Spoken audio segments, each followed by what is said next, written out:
Assalamualaikum warahmatullahi wabarakatuh. Selamat berjumpa anak-anak dan Bapak Ibu wali murid siswa-siswi SD Candi 01. Marilah sebelum kita mulai, kita panjatkan puji syukur kita kehadirat Allah Subhanahu wa taala yang mana telah memberikan kita kesehatan sehingga kita bisa melaksanakan ibadah puasa di bulan Ramadan tahun ini. Salawat dan salam marilah senantiasa kita aturkan kepada junjungan kita Nabi besar Muhammad SAW yang senantiasa kita nantikan syafaatnya di yaumul akhir kelak dan yang selalu kita contoh suri toladannya. Amin Allahumma amin. Anak-anak yang Bapak cintai, seperti yang kita tahu bahwa mulai hari ini kita memasuki bulan Ramadan. Di bulan ini semua orang yang beriman kepada Allah diwajibkan untuk melaksanakan ibadah. Ibadah apa itu? Ibadah puasa. Perintah puasa seperti yang disampaikan Allah dalam firman-Nya surat Al-Baqarah ayat 183. A'udzubillahi minasyaitonirrajim. Bismillahirrahmanirrahim. Ya ayyuhalladzina amanu kutiba alaikumussyam kama kutiba alal ladzina min qablikum la'allakum tattaqun. Shadaqallahul adzim. Diwajibkan kepada semua orang yang beriman berpuasa. Seperti halnya Allah telah mewajibkan puasa kepada orang-orang terdahulu agar kalian menjadi orang-orang yang bertakwa. Nah anak-anak, apa puasa itu? Puasa adalah suatu ibadah yang di dalamnya kita diajak untuk menahan makan dan minum dimulai sejak terbit fajar dan diakhiri ketika matahari terbenam. Dan juga ditambahkan lagi, kita harus mau meninggalkan semua hal yang membatalkan pahala puasa. Di antaranya berkata-kata yang tidak baik, melakukan perbuatan yang tidak sopan, melakukan perbuatan yang menyakiti perasaan teman kita. Kita harus menghindari hal-hal itu selama bulan puasa. Pak Guru, saya kan masih kecil. Bagaimana saya yang masih kelas 1 melaksanakan puasa?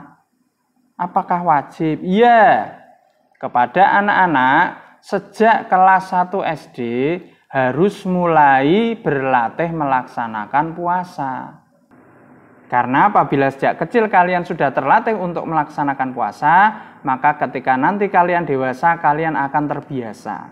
Bagaimana caranya berlatih? Kita bisa mengikuti sahur bersama keluarga. Kemudian ketika menjelang zuhur, di tengah hari kita rasakan, sekiranya apakah aku mampu melanjutkan puasa hingga sore nanti? Apabila kalian merasa, aduh, aku sudah lapar, aku sudah haus, aku sudah tidak kuat. Boleh untuk anak-anak yang masih berlatih puasa untuk membatalkan puasanya. Tapi ingat, setelah anak-anak makan dan minum, kemudian dilanjutkan puasanya sampai sore hari, sampai sholat maghrib, sampai matahari terbenam. Kemudian apabila anak-anak ketika menjelang sholat zuhur merasakan bahwa aku masih kuat, aku masih mampu untuk melanjutkan puasa, bisa dicoba untuk melaksanakan puasa sampai terbenam matahari. Dicoba.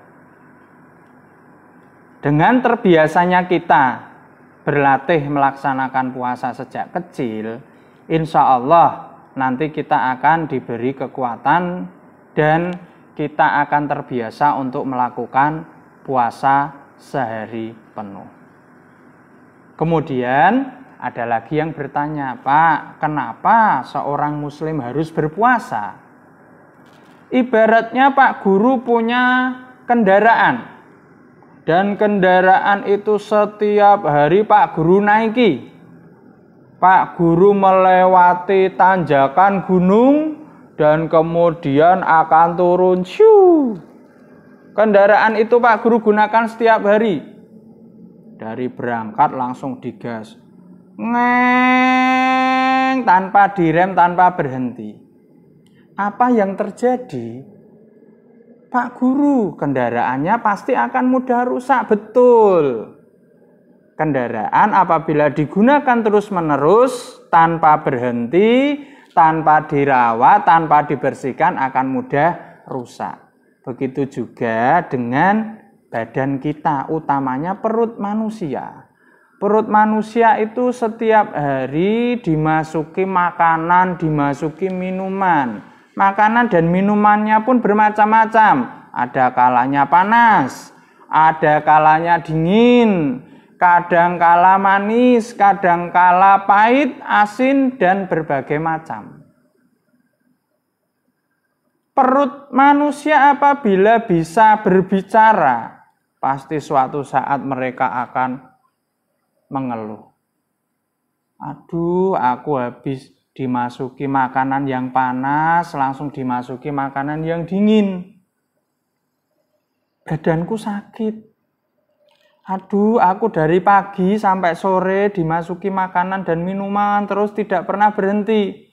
Sampai badanku menjadi besar. Untuk bergerak, kemudian aku menjadi sulit. Perut kita akan mengeluh seperti itu. Coba bayangkan perut kita tidak pernah berhenti, tidak pernah istirahat, rusak.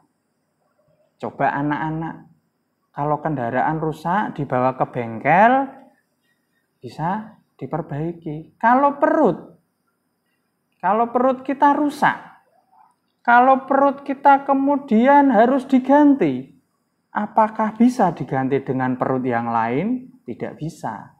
Maka salah satunya kita diwajibkan berpuasa oleh Allah adalah agar perut kita ini beristirahat, agar perut kita ini kembali sehat, agar perut kita ini bersih dari sisa-sisa makanan atau bermacam-macam minuman yang pernah masuk ke dalam perut kita.